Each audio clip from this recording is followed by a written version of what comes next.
Hello students. So today we are in another class of our chapter End of Bipolarity, and today we will be doing the third part. So in our previous parts we had discussed how USSR was formed, then how USSR got the status of a superpower. Last class we discussed, or in our last video I have told you the demerits of Soviet Union. So today we will see the causes of the disintegration of USSR. So this is a picture of the fall of the Berlin Wall. So I have given this picture. So the Berlin Wall, it was formed during the Cold War period. So the Berlin Wall was formed as a mark of division of the world into two blocks, the Eastern world and the Western world. Germany was divided into two parts, East Germany and West Germany. So between the whole of Berlin a wall was constructed, and in the year 1989 this wall was flown down by the people of Germany, and this paved the way for the unification of Germany. So Soviet Union, the Empire of Soviet Union was formed in the year 1922 after the revolution of 1917. But we can see that Soviet Union could not stand in the face of time, and it ultimately collapsed in the year 1991. So there were several causes that ultimately led to the downfall or disintegration of Soviet Union. So we can sum up the main causes for the disintegration of Soviet Union as economic stagnation, political and administrative stagnation, comparison of USSR with the Western nations, the policies of Mikhail Gorbachev, the aspirations of the different republics, the desire of the European parts, fall of Communist Party and regimes in the republics. So small and big, there were various reasons, but these were some of the main reasons which were responsible for the disintegration of Soviet Union. So the first reason that we have is economic stagnation. So this economic stagnation, we can break it up into different points, like much resources were diverted to the arms sector, too much emphasis on heavy industries, huge economic burden on the economic system, consumer shortage, recourse to violence and terror. It means what? So economic stagnation means a lot of emphasis was laid on heavy industries. Okay, and this because of this reason the Soviet economy failed to meet the expectations of the people, especially in terms of food production and consumer goods. People's standard of living was far below in comparison to that of the advanced countries in the West. The management and control of agriculture in the industry was in the hands of the state officials, as it was a state economy. And in order to raise agricultural and industrial production, recourse was taken to violence and terror. Okay, so to increase production, violence and terror, pressure was given on the workforce, and this situation made it more worse. Also, the Soviet Union was engaged in an arms race with USA, so a large portion of its resources was spent on the manufacture of weapons. And in this, the Soviet leaders forgot they did not have so many resources as USA or other Western nations possessed. And because of militarization, a great shortage in respect of things of basic necessities like tea, coffee, butter, meat, soap, toothbrush, all these things, there was a lot of scarcity of these. Okay, and the bureaucrats misused their powers on a large scale. So in this way, economically, Soviet Union faced a lot of crisis. Now, the second reason for disintegration of Soviet Union is political and administrative stagnation. So, here we know that the Communist Party of Soviet Union ruled the Soviet Union for over 70 years. And throughout these 70 years, the party or the government was not accountable to the people. Okay, the government exercised strict control over newspaper, radio, and other means of communication. There was no scope for freedom of expression. Okay, the dictatorial character of this regime caused a lot of public discontentment. Okay, there was rampant corruption, there was bureaucratic pressure, and nothing was open for the public.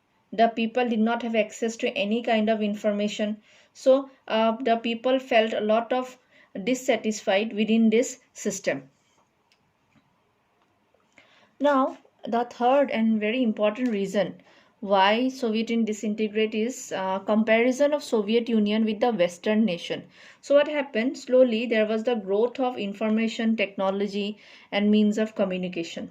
Okay, and through this, the Soviet citizens came to have access to all the informations related to Western nations.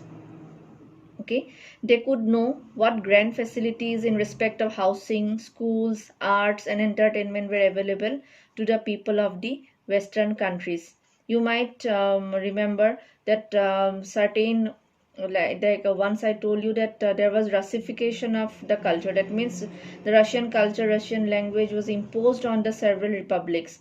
Okay, so these nations, they had their own culture, they had their own language, but these were somehow suppressed under the Russian language. Okay, so but because of the growth of information technology, these people discovered that the cultural level of the people in the West was of high order. Also, they saw that in these countries, the people elected their rulers in free and fair elections at regular intervals. So, when Soviet citizens compared the political and economic system of their own country with that of the Western nations, they were greatly shocked. Okay, so this urged the citizens to challenge the monopoly of the Communist Party, which was in their nation. So, because of the comparison, also it led to discontentment amongst the people of Soviet Union. Then the next reason is the man who tried to make the Soviet Union, or who tried to save the Soviet Union, but unfortunately his policies did not go as planned. So we are talking about Mikhail Gorbachev, okay, the person, the president of USSR, who had introduced the policies of Perestroika and Glasnost. So we have already discussed about these two policies. So when Gorbachev based his policies on Perestroika, the officials opposed it. Okay, they wanted to run the economic and political system in the way they always have been doing it in the past. So these people played a very important role in weakening Gorbachev. So ultimately what happened, neither the public of Soviet Union nor his own party supported these reforms. The public thought that these reforms were too slow for their desired changes that they wanted in Soviet Union, and his party thought that Gorbachev was going too fast, which was making it impossible for them to run administration. As a result, what happened? His reforms failed, and this was another blow to the Soviet Union. So next, see what is the next reason. So next we have national aspirations. So there was a rise of feeling of nationalism in the different republics that were within Soviet Union. Okay, so the national aspirations of the Soviet republics, it also led to the collapse of Soviet Union. Like there were three Baltic republics. In my last class also I mentioned about them: Estonia, Latvia, Lithuania. Okay, they demonstrated their anger. These republics declared their independence between the year 1988 to 90. Their allegation was that in 1940 Stalin, after entering into a secret pact with Hitler, had merged these states into the Soviet Union. So in 1991, Georgia also declared itself independent. Besides these Baltic states, you will find other republics like Georgia. There was Armenia, Moldova. Okay, so all these states, they have that nationalist feeling among them, that they want their own independent nations. They no longer want to stay within the Soviet Union. Then the next cause that we have is the desire of the European parts. Okay, so within Soviet Union you will find there were the Asian parts, the Central Asian republics, and there were also the East European republics, that is, there those who belong to the East European parts. And it was seen that there were certain differences, diversities in thoughts and what they desired among these two parts of Soviet Union. Okay, so during the Cold War it was thought that their Central Asian republics, there was a lot of diversity within those countries.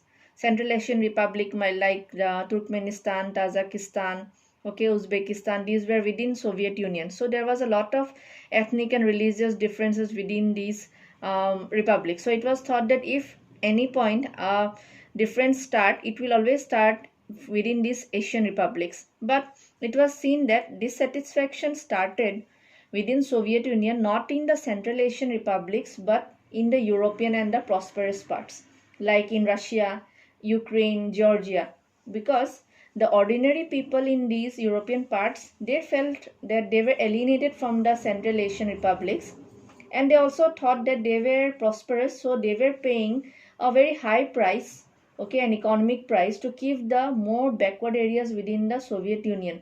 So they were thinking that whatever gains they were having economically, they were not getting the benefits, because these gains were spent on the Central Asian republics, as the Central Asian republics were economically not that much prosperous.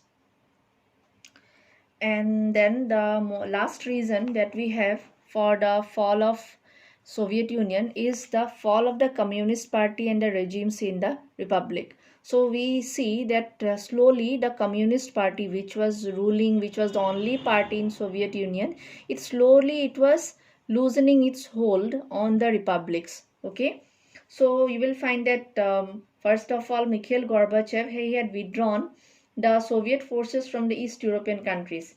He also took the decision to end the Warsaw Pact. Okay, and after the ending of the Warsaw Pact, it led to the loosening of the hold of Soviet Union over the East European countries. East European countries like Poland, Hungary, Romania, etc. Okay, and in all these countries, a wind of change was blowing. Okay, you will find elections were held in Lithuania, elections were held in Poland in 1990, in 1989, and in these elections, in this election, the Communist Party lost. Okay, and with the loss of the Communist Party, the communist governments also, it started falling down. Okay, so this again hastened the breakup of Soviet Union. So ultimately, on the 8th of December, the leaders of the three Soviet republics, Russia, Ukraine and Belarus, they cancelled the 1922 treaty by which they had formed USSR. Okay, and out of the USSR, 15 new republics were formed, and these 15 republics, again, they formed the Commonwealth of Independent States. So you see that the struggles that were going on in the Union republics, they had played a key role in the disintegration of Soviet Union. The central authority in the country grew weak. Many of the Union republics became independent one after the another. Okay, and on 25th December 1991, the Soviet Union ultimately collapsed. Okay, 12 of the 15 republics, they agreed to form a new Commonwealth of Independent States, but the three Baltic states, Latvia, Estonia and Lithuania, they did not join the CIS. Okay, and Russia, it became the successor state of USSR. It came to be known as Russian Federation. It also became the member of the United Nations Security Council in the place of former Soviet Union. Okay, so because of this Russian Federation, it took the responsibility to honor all the international assurances and commitments of the former Soviet Union. In 1992, under the newly promulgated constitution, Boris Yeltsin took over as the president of Russia. Okay, and he in 1992 he was elected as a president, and again in 1996 he was re-elected for the second time, but his health was not that good, so he ultimately resigned on 31st December 1999, and he was succeeded by Vladimir Putin, so who is also the current president of Russia. So here I have made a timeline of the disintegration of Soviet Union, how Soviet Union's collapse started. So it basically started after, although it is said that the feeling of nationalism and all these were earlier also within the republics, but since 1985, you will find this in your books also, in some of the books. So in 1995, Mikhail Gorbachev, okay, he was elected as the general secretary of the Communist Party. He brought a series of reforms in Soviet Union. 1988, movements for independence started in Lithuania. Later it spread to Estonia and Latvia. 89 October, Soviet Union declared that the Warsaw Pact members are free to decide their own future. Also in November 1989, the Berlin Wall fell down. Okay, it was brought down by the citizens of Germany. 1990 February, Gorbachev strips the Communist Party of its 72-year-long monopoly on power by calling the parliament to permit multi-party politics. Okay, 1990 March, Lithuania becomes the first of the 15 Soviet republics to declare its independence. Then in June 1990, Russian parliament declares its independence from the Soviet Union. Same year, 1991, in 1991 June, Boris Yeltsin says they're no longer in the Communist Party and he becomes the president of Russia. Then August 1991, the Communist Party hardliner stages an abortive coup against Gorbachev. September 1991, the three Baltic republics, okay, they become United Nations members and they later join NATO. So they abort their membership from the USSR or the Warsaw Pact, and they can go and join the NATO. And ultimately, December 1991, these three republics, they abort or they annul the 1992 treaty of the creation of USSR, and 15 different republics are formed. And in 1991 December 25, Mikhail Gorbachev resigns as the president of the Soviet Union, and this brings an end of the Soviet Union. So we see that the Soviet Union, we started its journey in 1922. Okay, it rose to fame, it rose to the status of a second superpower after USA, but because of certain reasons, ultimately it led to the downfall of Soviet Union. Because of all different reasons, okay, ultimately Soviet Union disintegrated in 1991. So I hope you all have understood the explanation, and if you have any doubts, you can ask me in the comment box or you can message me. Thank you.